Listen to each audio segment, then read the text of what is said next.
Stage Philip here from the print. So the social media, the Twitter is abuzz with the fact that we hit a site called Kirana Hills, which is supposed to be the nuclear storage facility. And there is a lot of rumors about Sargodha. There are foreign analysts who've mentioned that the Sargodha attack led to certain leaks. Is there a confirmation that we actually hit Kirana Hills, or we were careful of not to do any such thing? Thank you. Thank you for telling us that Kirana Hill houses some nuclear installation. We did not know about it. Okay. And we've not hit Kirana Hills, whatever is there. Okay. I did not brief in my briefing yesterday. Thank you.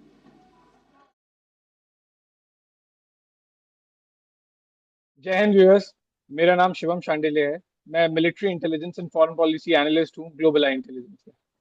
मैं welcome करता हूं आपका global आई talks के एक नए episode में। Last कुछ दिन हमारे लिए बहुत ही एड्रेनल रश वाले रहे हैं, चाहे वो पहलगांव का अटैक हो या ऑपरेशन सिंदूर। बट जिस चीज को लेकर सब कंफ्यूज हैं वो है सीज फायर का एक्चुअल रीजन क्या था। 3 बैक टू बैक अर्थक्वेक आते हैं पाकिस्तान में 2 दिन के अंदर। Beechcraft B350 aircraft of US department of energy जो न्यूक्लियर इमरजेंसी के लिए है वो पाकिस्तान में लैंड करता है। फिर एक Egyptian aircraft which is allegedly carrying boron वो लैंड करता है। और ये सब होता है इंडियन एयरफोर्स के फ्यूरियस अटैक ऑन पाकिस्तान एयरबेसिस के बाद। इन सब चीजों ने बहुत स्पेकुलेशंस पैदा कर दिए हैं एंड इसके पीछे 2 मेन थ्योरीज हैं।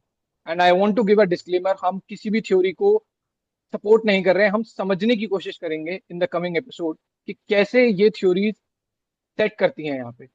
फर्स्ट थ्योरी ये है, क्या हमने एक्चुअली पाकिस्तान की न्यूक्लियर कैपेबिलिटीज को खत्म कर दिया है।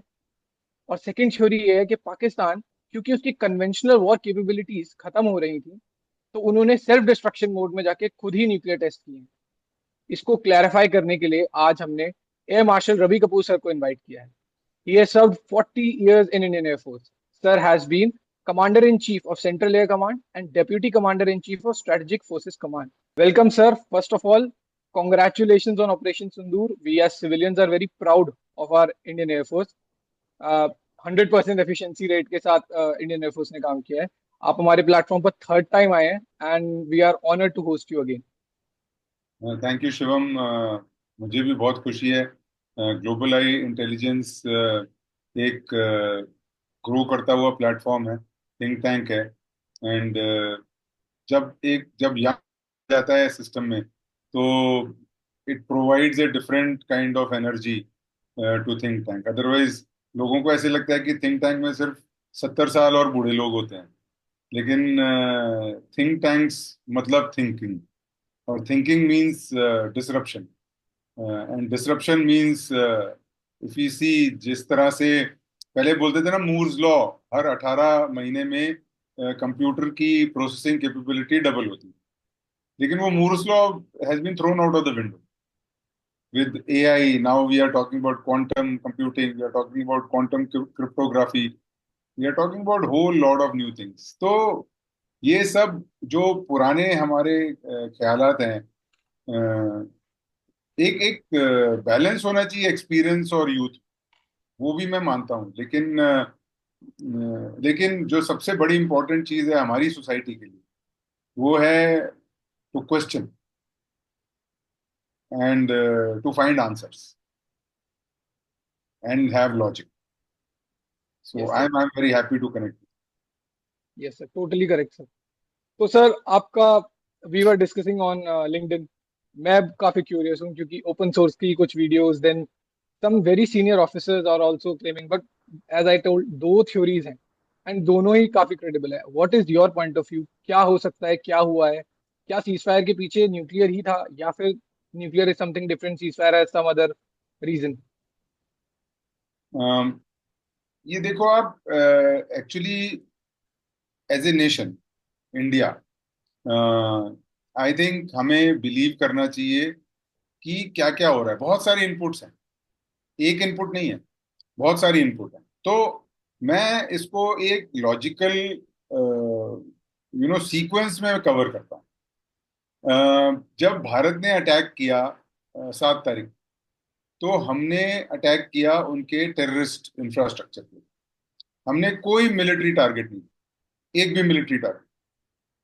उसके बाद हमारे फॉरेन सेक्रेटरी आए, उन्होंने क्या कहा, उन्होंने कहा हमारी रिस्पॉन्स एक मैच्योर, प्रोपोर्शनेट, नॉन एस्केलेटरी और in the same domain. In the same domain का मतलब क्या हुआ, डोमेन्स अलग अलग हैं। टेररिज्म एक डोमेन है, एयर एक डोमेन है, सरफेस एक डोमेन है, मैरीटाइम एक डोमेन है, साइबर एक डोमेन है और स्पेस एक डोमेन। तो अब हमने उसको टेररिज्म को सिक्स्थ डोमेन में काउंट कर लिया क्योंकि वो सब कन्वेंशनल ऑपरेशंस में आता है। तो हमने क्या किया, उन्होंने हमारे ऊपर टेरर अटैक किया, हमने उनके ऊपर, उनके टेररिज्म और टेरर टारगेट्स के ऊपर अटैक। तो डोमेन सेम रही हमारी रिस्पॉन्स की। उसके बाद उन्होंने क्या किया, उन्होंने हमारे मिलिट्री टारगेट्स पे अटैक किया और सिविलियंस पे अटैक। लेकिन हमने सिविलियंस को कभी टारगेट नहीं किया क्योंकि वो एक डिफरेंट डोमेन है, वो एक मिलिट्री डोमेन में नहीं आता। जो 6 डोमेन मैंने कवर की उसमें नहीं आता है। और हमारे को उस डोमेन में जाने की जरूरत नहीं थी क्योंकि हमारा एम था टेररिज्म के खिलाफ, हमारा एम पाकिस्तानी कॉमन आदमी के खिलाफ नहीं था। तो हमने फिर सिविलियंस को छोड़ के हमने उनके मिलिट्री टारगेट्स के ऊपर अटैक करना शुरू किया।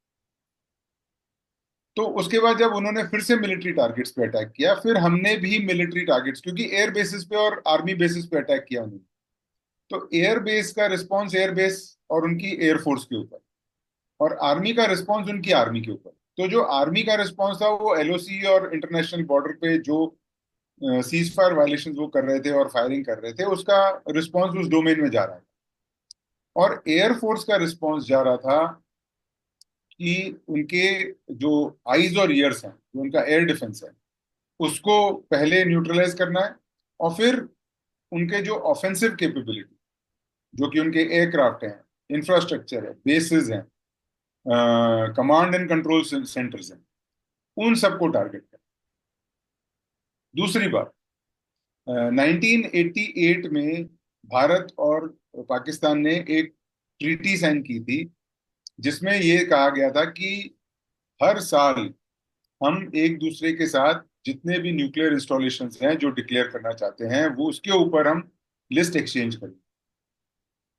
Now that list is not public, ठीक है। तो जब उन्होंने बोला, और ये 1 जनवरी 2025 को लेटेस्ट एक्सचेंज हुआ है लिस्ट का।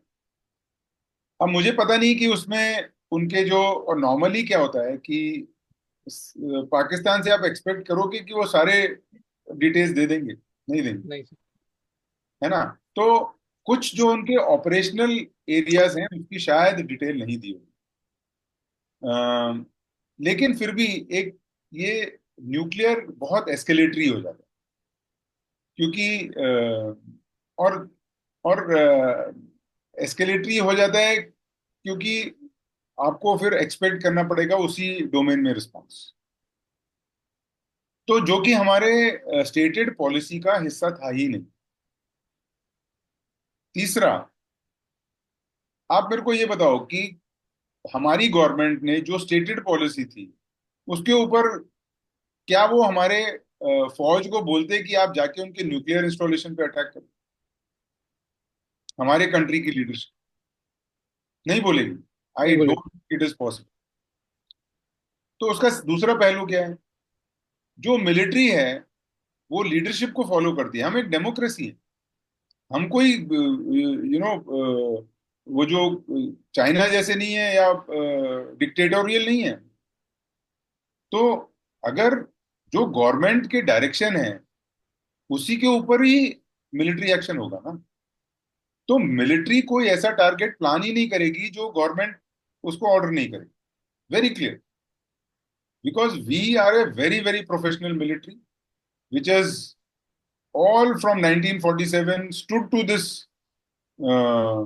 test that we will follow the leadership in our chain of command.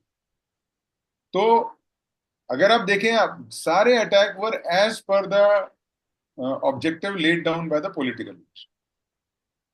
तो उसमें मेरे हिसाब से तो ना तो political leadership would, in my opinion, would order, nor the military would ever decide to do any of these things.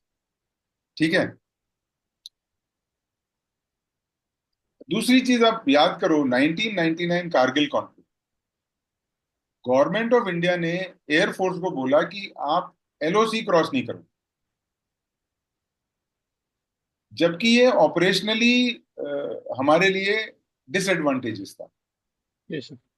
अगर वो डिसएडवांटेज होते हुए भी हमने गवर्नमेंट के डायरेक्शन का पालन किया, तो उसका मतलब ये है कि हम एक बहुत प्रोफेशनल एयरफोर्स है, हम ये सब करेंगे ही नहीं। हम we will find a way, because I think हमको ये सब करने की जरूरत नहीं है। जो इफेक्ट हम कन्वेंशनल डोमेन में दे सकते हैं, उसके लिए हमको उस डोमेन में जाने की जरूरत ही नहीं। देन ये वीडियोज आए, अगर मैं फिर हमारे यहाँ एक ऑर्गेनाइजेशन है, नेशनल सिस्मोलॉजी सेंटर।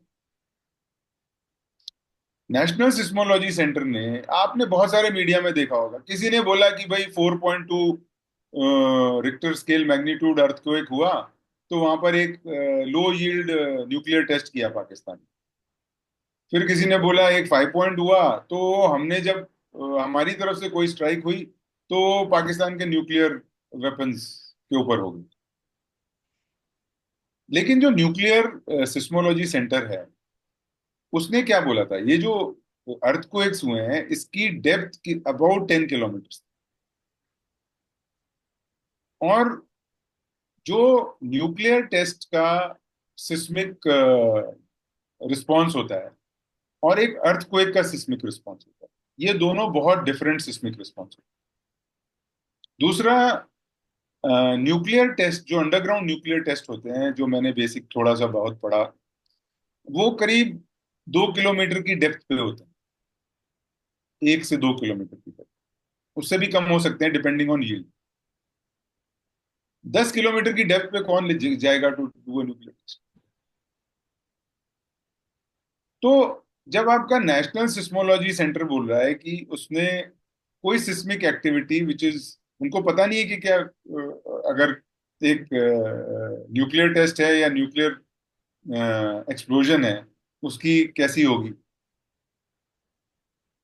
तीसरा, अगला ये पॉइंट है कि हम सिर्फ सुन रहे हैं कि पाकिस्तान में 100 स्क्वायर किलोमीटर को एरिया खाली कर दिया और सरगोदा के अराउंड, और इजिप्शियन एयरक्राफ्ट कहाँ लैंड किया? हमारे पास है कोई डेटा इजिप्शियन एयरक्राफ्ट सरगोदा में लैंड किया या इस्लामाबाद में लैंड किया? कहाँ लैंड? सर उसके फ्लाइट ट्रैकर का इंफॉर्मेशन है बस, दैट सिर्फ फ्लाई ये फ्लोन ओवर। ट्रैकर का इंफॉर्मेशन है कि वो पाकिस्तान एयर स्पेस में एंटर हुआ है, यस सर। कहाँ लैंड किया, उसके बाद क्या हुआ, वो कहाँ इंफॉर्मेशन? अगर किसी को ये सब पता है तो ये सब इंफॉर्मेशन आनी चाहिए ना, लॉजिकली अगर ये सब इंफॉर्मेशन आएगी। बीच क्राफ्ट का फ्लाइट पाथ क्या था? वो फ्लाइट रेडार में है कहीं किसी के पास, फ्लाइट ट्रैकर में, कि भाई ये उसका फ्लाइट पाथ था, it flew over Sargodha, it flew over Kirana Hills, it flew over Noor Khan, where did it fly? तो ये सारा जो एविडेंस होता है ना, एक एविडेंस होना चाहिए किसी भी चीज के। लोगों ने तो तरह तरह की चीजें लिखी हुई है कि ऐसा हुआ वैसा हुआ। तो ये जो मेरा जो लॉजिक है, और लास्ट, मैं ना बहुत ही बेसिक चीज पे जाता हूँ, बहुत बेसिक है ये। पाकिस्तान एक प्रोफेशनल मिलिट्री है हमारी तरह। You have to give devil its due, that's what, never underestimate your enemy. Okay, you prepare well, overwhelm him, but never underestimate. उसमें आप मेरे को ये बताओ कि अगर हम स्ट्राइक करेंगे ईस्ट से वेस्ट की तरफ, तो कोई भी कंट्री जो बेसिक समझ बूझ रखता होगा, वो अपने न्यूक्लियर वेपन्स के जो एंट्रेंसेज है वो हमारी तरफ फेस करेगा। वेस्ट में बेसिक, फेस करेगा। जो भी जहां भी फेस करेगा, मुझे नहीं पता कहाँ फेस करेगा। लेकिन ये सब चीजें है ना, जो जो मेरे को इससे प्रूफ नहीं मिलता है कि ये हो रहा हुआ। अगली बात, radio active release is a very serious matter.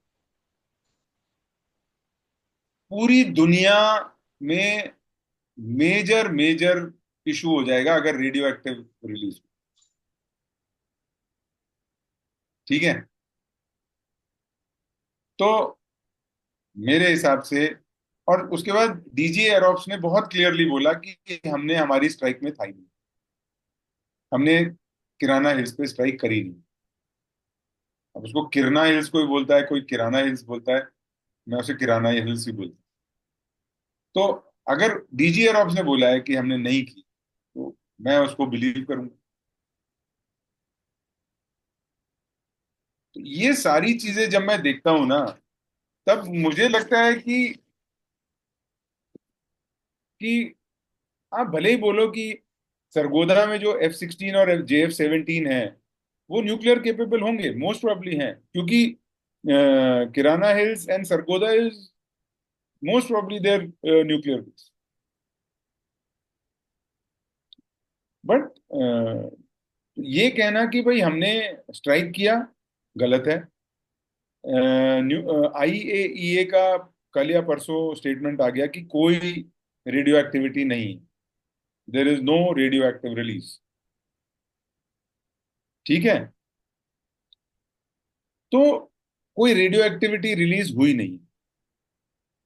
तो अगर तो कोई वहां पर एक्सप्लोजन हुआ है, तो वो हमारे ऑपरेशन से रिलेटेड नहीं है। हो सकता है उनका कुछ एक्सप्लोजन हुआ हो सकता है उनके कुछ वेपन ले जा रहे हो, मिसहैंडल हुए हो, कुछ हो सकता है। मैं ये नहीं कह रहा हूं कि कुछ नहीं हुआ होगा या कुछ होगा, लेकिन हम ये क्यों सोच रहे हैं कि भाई हमने टारगेट किया है कि नहीं। तो ये मेरी एनालिसिस है कि भाई मेरे हिसाब से जब आप सारी चीजें देखें, आपको नेशनल सिस्मोलॉजी सेंटर बोल रहा है कि वहां पर हमको कोई सिग्नेचर नहीं मिला है कि वहां पर, और जो भी ज्यादातर अर्थक्वेक क्वेटा के आसपास हो रहे हैं, बलूचिस्तान वगैरह में। Yes sir. यहाँ सरगोदा में एपी सेंटर कौन सा है? Sir that is also seismically active plate. Correct, that's a seismically active place. तो ये 2+2=5 कर लिया लोगों ने, और अब पूरे मीडिया में आ गया। लेकिन अब आप देखो, पिछले 3 दिन से मीडिया में तो नहीं है ना ये। अब तो किसी ने नहीं लिखा, किसी ने लिखा एक्स पर पिछले 2 दिनों में कि भाई ये हुआ। सो ये मेरी analysis thank you sir. Sir लेकिन टू क्वेश्चंस में दो क्वेश्चन आते हैं मेरे दिमाग में इससे। Sir last time we were discussing in our internal meet, तो वन आर्मी ऑफिसर सेज के denuclearization of Pakistan is one option in India's arsenal, you can say, कि डीन्यूक्लियराइज कर देना चाहिए पाकिस्तान को, जिससे कि जो उसका न्यूक्लियर ब्लफ है वो लॉन्गर टर्म के लिए या फिर हमेशा के लिए खत्म हो जाए। सेकंड क्वेश्चन सर, फिर है।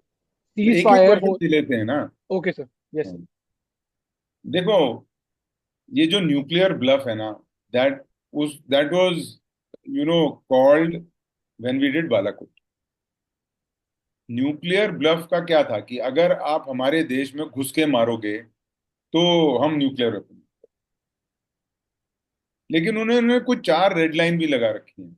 ये हमारी उनके एक अहमद किदवई थे, उन्होंने SPD जो उनकी स्ट्रेटेजिक प्लान्स डिवीजन है, और उनकी जो लीडरशिप है, उन्होंने बोला हमारी 4 रेड लाइन है, अगर अगर ये रेड लाइन क्रॉस होती है तो हम न्यूक्लियर वेपन यूज कर सकते हैं। तो उन्होंने ऑफिशियली या अनऑफिशियली ये कहा ना कि हमारी ये रेड लाइन्स हैं। Yes sir. दूसरा, हमने बालाकोट किया, उसमें तो हम वी वेंट इनटू पाकिस्तान, नहीं हुआ। इस बार वी वेंट फर्दर इन। तो nuclear bluff is called now. ये डीन्यूक्लियराइजेशन बाय फोर्स करना चाहते हैं या बाय डिप्लोमेसी या by world opinion? How do we want to do it? Is it possible to denuclearize a country. Pakistan is not Hamas. Pakistan is not Hezbollah. Okay. And I would tend to believe Pakistan is not irrational either. So, कोई भी है ना irrationally नहीं काम करेगा. अगर irrational होता, they would have gone down the conventional ladder. और escalate करते ना conventionally फिर. लेकिन फिर क्यों उन्होंने सेसेशन ऑफ हॉस्टिलिटीज के लिए बोला कि भाई फायरिंग बंद करिए, आप मिलिट्री एक्शन बंद करिए? कॉल तो उनके यहां से आई थी ना, हमारे यहां से नहीं आई थी. तो ये बोलना कि ये सबके ओपिनियन है, सबने अपनी अपनी स्टडी की हुई है, सबने अपना अपना एनालिसिस की हुई है. And I think we should respect everybody's analysis and their point of view. क्योंकि हमारे जैसे डेमोक्रेसी में अगर हमको इवॉल्व करना है और हमको थोड़ा सा मतलब इंटेलेक्चुअली डिस्कशन करने हैं, तो डिफरेंट पॉइंट ऑफ व्यू अच्छा है हमारे लिए, हमारे सिस्टम पे. क्योंकि अगर डिफरेंट पॉइंट ऑफ व्यू नहीं हुआ तो हम फिर वही डिक्टेटरशिप में चले जाएंगे. तो डिफरेंट पॉइंट ऑफ व्यू तो होना चाहिए, लेकिन वो कैसे होगा? जैसे आप बोलते हैं ना कि आप एक रूल बना दो. लेट अस से सिंपल, बहुत सिंपल से एग्जांपल है. रूल है कि आप रेड लाइट जंप नहीं करोगे, है ना? रूल है ये. Yes sir. रूल है कि आप रोड पे इस स्पीड से ज्यादा नहीं जाओगे. उसको इम्प्लीमेंट कैसे करोगे? कैमरे लगाओगे, पुलिस को खड़ा करोगे, कुछ तो करना पड़ेगा ना आपको, एक्शन तो करना पड़ेगा. आप बोलिए हम डीन्यूक्लियराइज करना चाहिए पाकिस्तान, कैसे करेंगे? What is the way forward? इसके ऊपर हो सकता है डिबेट हो सकता है क्वेश्चंस हो, लेकिन किसी देश को डीन्यूक्लियराइज कर पाए हैं आज तक हम?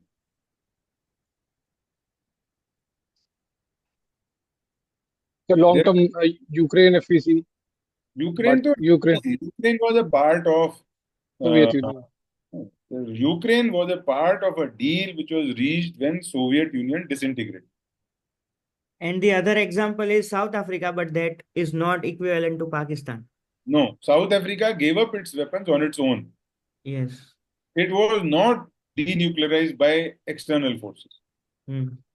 Sir, but You see some country which has nuclear weapons, and when you say denuclearize, is it trying to do it on its own or is it being forced to denuclearize? अब जैसे Iran है, Iran अभी nuclear capable नहीं बना है, हम उसको nuclear capable नहीं होने देना चाहते. तो उसके लिए you see the amount of जो हुआ है दुनिया में. Is it so simple to just go and bomb the hell out of them? No, ना. तो ये सब चीजें हैं, इसको डिबेट करना चाहिए, डिबेट करने में कोई हर्ज नहीं है, लेकिन इसका इम्प्लीमेंटेशन कैसे होगा वो ज्यादा जरूरी, अगर हुआ तो. sir, I have a लेकिन question. जो एक बेसिक चीज ये है कि पाकिस्तान का न्यूक्लियर ब्लफ कॉल आउट हो चुका है. That nuclear bluff is not making any difference to conventional. There is enough space under the nuclear threshold where conventional operations will go.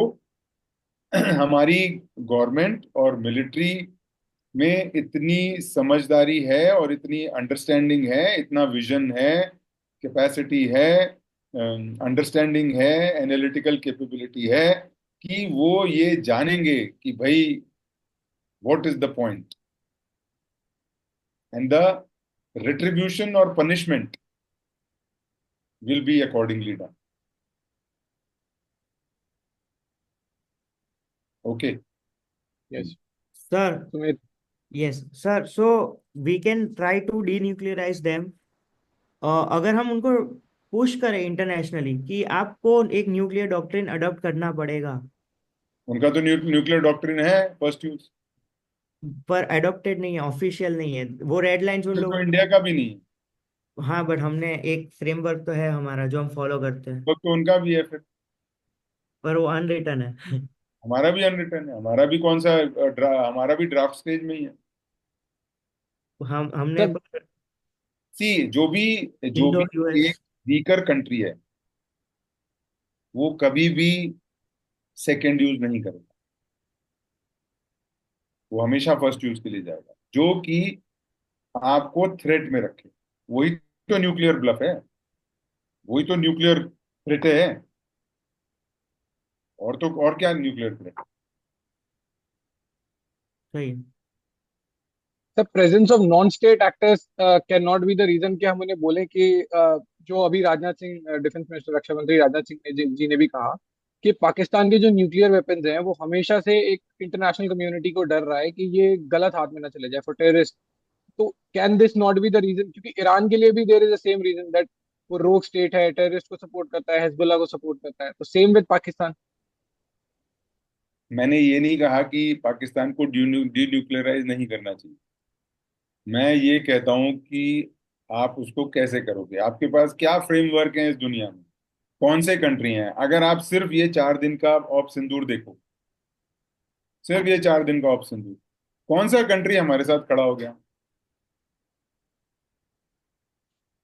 आप बताओ। यूएस खड़ा था? नहीं। रशिया खड़ा था? नहीं। चाइना खड़ा था? नहीं। यूरोप खड़ा था? नहीं। जापान, साउथ कोरिया, ऑस्ट्रेलिया, कोई खड़ा था? नहीं। सिर्फ एक कंट्री ने स्ट्रेट फॉरवर्ड हमको सपोर्ट किया, वो था इसराइल। तो अगर आपको ये बेसिक कन्वेंशनल सिस्टम में आपको लगता है कि जो और जो भी ये सब कुछ होगा वो इंटरनेशनल लेवल पे होगा ना, तो अगर वैसे कुछ होगा तो आपको लगता है चाइना पाकिस्तान को सपोर्ट नहीं करेगा? करेगा सर, न्यूक्लियर वेपन्स ही चाइना ने की हेल्प से मिले उधर। तो फिर आई मीन ये ये एक सोचना, डिबेट वो सब के लिए अच्छा है। उसकी पॉसिबिलिटी क्या है, somebody has to see, and whether uh, we should waste so much of energy in doing so। फिर तो डिसआर्मामेंट पूरा ही हो जाना चाहिए। आप मेरे को ये बताओ कि आप पाकिस्तान का क्या मोटिवेशन होगा डीन्यूक्लियराइजेशन? मोटिवेशन होना चाहिए ना किसी कंट्री का।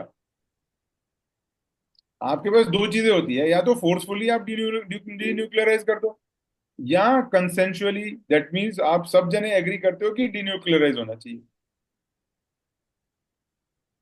तो पाकिस्तान के पास कोई मोटिवेशन आपके नजर में है जो पाकिस्तान बोलेगा कि भाई वर्ल्ड ओपिनियन के साथ I want to denuclearize, I want to give up my nuclear weapons because the world should be a nice place? आप मेरे को बताओ। The world should have been nice place without terrorism. अगर terrorism नहीं होता तो ये प्रॉब्लम ही नहीं होती ना।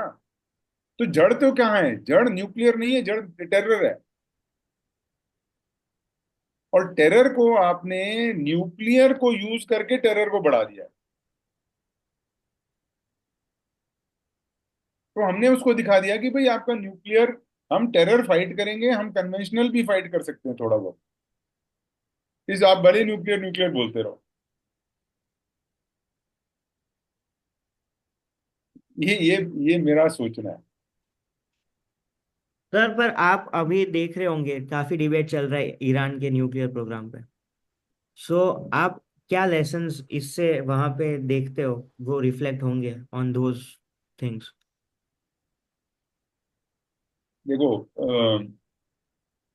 ईरान का to become nuclear power is directly related to survival of Israel.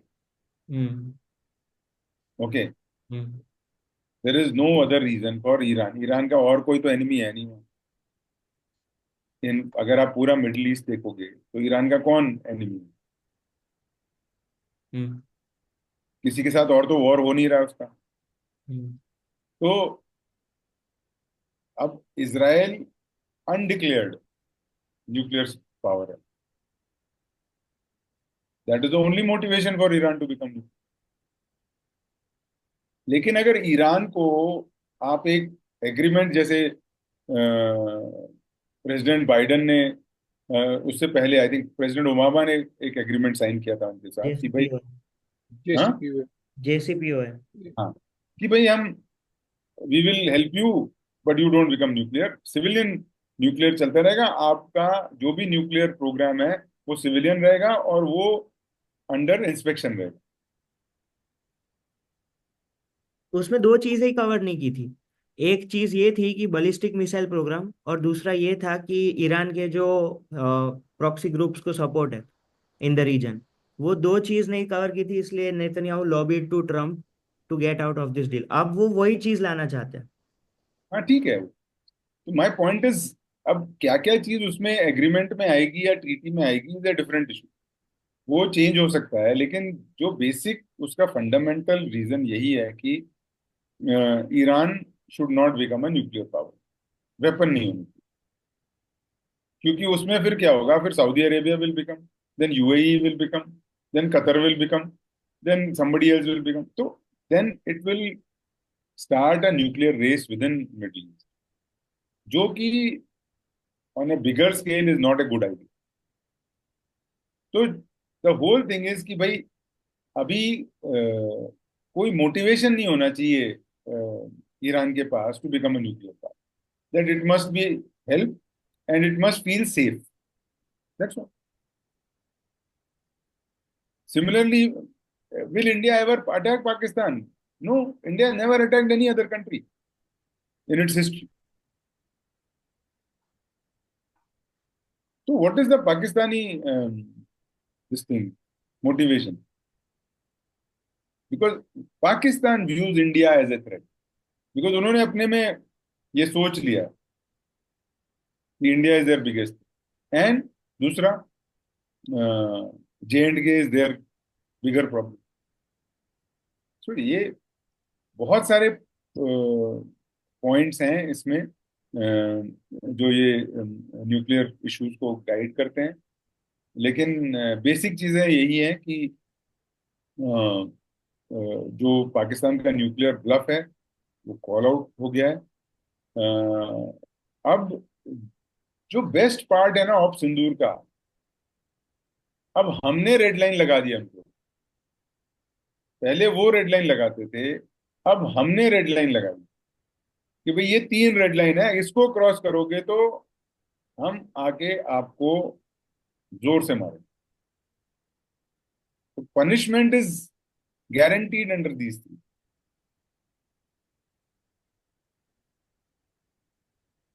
Sir, coming back to the discussion, फिर सीज फायर का व्हाट अकॉर्डिंग टू यू फिर मेन रीजन क्या है? क्या वो यही है कि हमारा ऑब्जेक्टिव पूरा हो गया था and Pakistan could not handle कि उनके एयर बेसिस इतने अटैक हो रहे हैं?